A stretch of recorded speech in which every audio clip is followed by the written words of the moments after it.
नमस्कार साथियों, स्वागत है आपका हमारे YouTube channel Shri competition classes में। साथियों, आज 1 फरवरी के एसएससी जीडी के सभी शिफ्टों के पेपर समाप्त हो चुके हैं।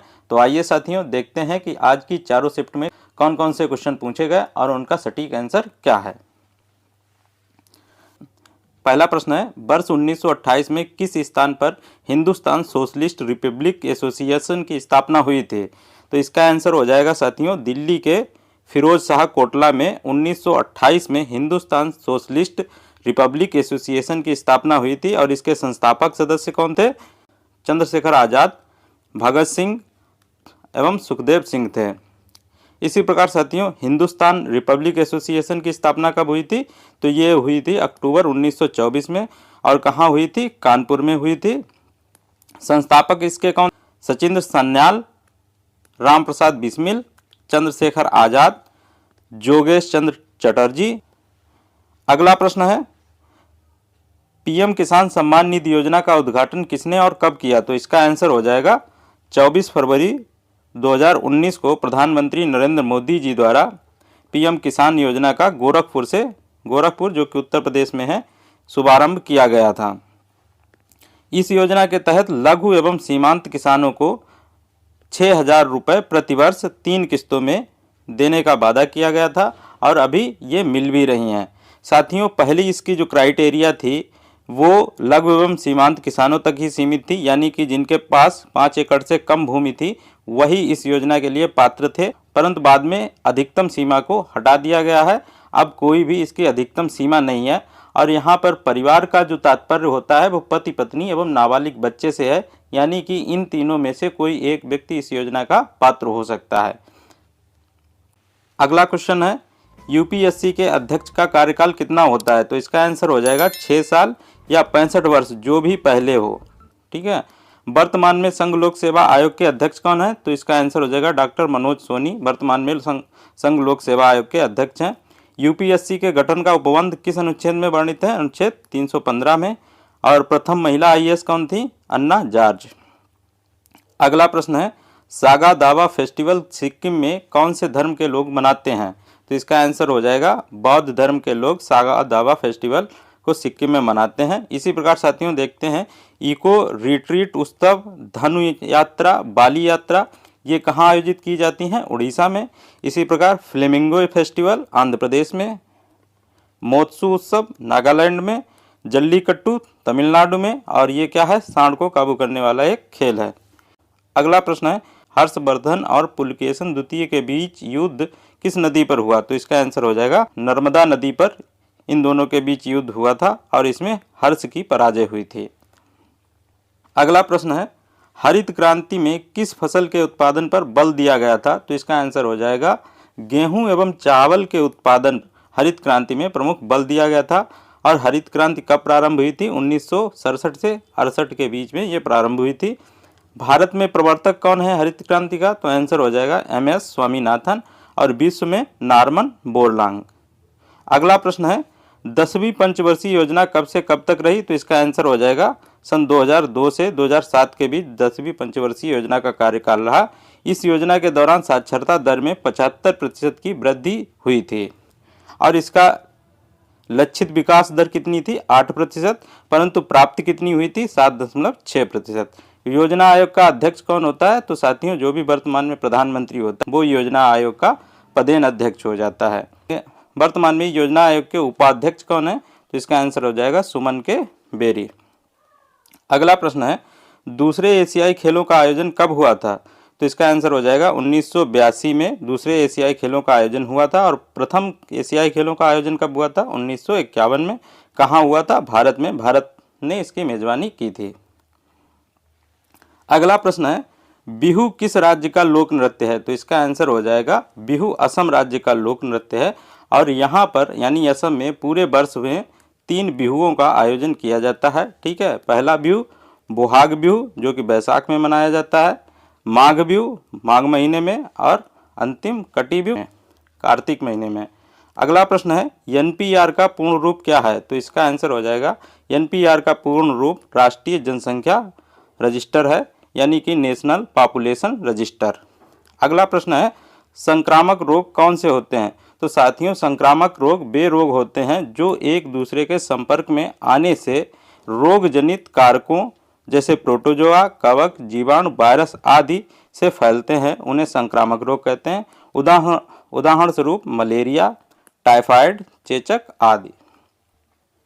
अगला प्रश्न है, जनगणना 2011 के अनुसार न्यूनतम महिला साक्षरता दर वाला राज्य कौन सा है? तो इसका आंसर हो जाएगा साथियों, न्यूनतम महिला साक्षरता दर वाला राज्य बिहार है और इसमें 51.50% महिलाओं की साक्षरता है। सर्वाधिक महिला साक्षरता दर वाला राज्य कौन सा है? तो इसका आंसर हो जाएगा केरल, सर्वाधिक महिला साक्षरता दर वाला। सर्वाधिक लिंगानुपात वाला राज्य कौन सा है? ये भी केरल है। न्यूनतम लिंगानुपात हरियाणा का है। भारत का लिंगानुपात कितना है? 943 महिलाओं पर 943 महिलाएं प्रति 1000 पुरुषों पर। अगला प्रश्न है, असम का शास्त्रीय नृत्य किस आंदोलन से संबंधित है? तो इसका आंसर हो जाएगा साथियों, भक्ति आंदोलन से यह संबंधित है और इसके प्रवर्तक कौन थे? श्रीमंत शंकर देव जी। शास्त्रीय नृत्य को शास्त्रीय नृत्य का दर्जा कब दिया गया?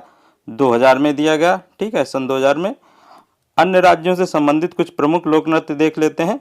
गुजरात का जैसे गरबा है, मोहिनीअट्टम केरल का है, भरतनाट्यम तमिलनाडु का है और कुचिपुड़ी आंध्र प्रदेश का है। अगला प्रश्न है, कौशल विकास योजना किस मंत्रालय से संबंधित है? तो इसका आंसर हो जाएगा कौशल विकास और उद्यमिता मंत्रालय से संबंधित है कौशल विकास योजना, ठीक है। वर्तमान में इसके मंत्री कौन है? यानी कौशल विकास और उद्यमिता मंत्रालय वर्तमान में किसके पास है? तो धर्मेंद्र प्रधान जी वर्तमान में कौशल विकास और उद्यमिता मंत्रालय के मंत्री हैं। प्रधानमंत्री जनधन योजना की शुरुआत कब हुई थी? तो 28 अगस्त 2014 को प्रधानमंत्री जनधन योजना की शुरुआत हुई थी। प्रधानमंत्री उज्ज्वला योजना की शुरुआत 1 मई 2016 को और कहाँ से? बलिया उत्तर प्रदेश से हुई थी। लक्ष्य क्या था इसका? लक्ष्य था 8 करोड़ बीपीएल परिवारों को रसोई गैस के कनेक्शन को उपलब्ध कराना। स्मार्ट सिटी योजना कब प्रारंभ हुई थी? तो इसका आंसर हो जाएगा 25 जून 2015 को स्मार्ट सिटी योजना प्रारंभ हुई थी। इसी प्रकार साथियों मेक इन इंडिया योजना 25 सितंबर 2014 को प्रारंभ हुई थी। अगला प्रश्न है, हर्षवर्धन का दरबारी कवि कौन था? तो इसका आंसर हो जाएगा बाणभट्ट। रचना बाणभट्ट की कौन कौन सी है? हर्षचरित है और कादम्बरी है, इंपॉर्टेंट है, पूछी जाती हैं एग्जाम में। अगला प्रश्न है, भारत में हरित क्रांति का जनक किसे माना जाता है? तो आंसर हो जाएगा एम.एस. स्वामीनाथन को। हरित क्रांति का प्रारंभ कब हुआ था? 1967 से 68 के बीच। मुख्यतः उत्तर भारत तक यह सीमित रही थी। वो कौन सी फसलें थीं जिनके ऊपर इसका प्रमुख प्रभाव पड़ा था? तो वो हो जाएगा आपका गेहूं और धान, दो प्रमुख फसलें थीं जिनके ऊपर इसका प्रमुख प्रभाव पड़ा था। अगला प्रश्न है, उत्तर पूर्वी मानसून से किस राज्य में वर्षा होती है? तो इसका आंसर हो जाएगा तमिलनाडु में, ठीक है। इस समय हवाएं स्थल से समुद्र की ओर चलती हैं। साथियों ये उत्तर पूर्वी मानसून जो होता है इसे लौटता हुआ मानसून भी कहते हैं, ठीक है। और इस समय जो हवाएं होती हैं वो स्थल से समुद्र की ओर चलने लगती हैं, जिससे क्या होता है कि जब उधर से हवाएं आती हैं तो वो बंगाल की खाड़ी से नमी ग्रहण कर लेती हैं और नमी ग्रहण करने के बाद तमिलनाडु में वर्षा करती हैं और इसका प्रारंभ सामान्यतः अक्टूबर माह के अंत में होता है। अगला प्रश्न है, भारतीय संविधान के किस अनुच्छेद में संघ एवं राज्यों का वर्णन है? तो इसका आंसर हो जाएगा अनुच्छेद 1 में संघ एवं राज्यों का वर्णन है, ठीक है। भारत अर्थात इंडिया राज्यों का संघ होगा, ऐसा इसमें वर्णित है। और क्या है? संसद विधि द्वारा नए राज्यों का निर्माण कर सकती है, यानी कि नए राज्यों का निर्माण करने की शक्ति किसके पास है? संसद के पास है।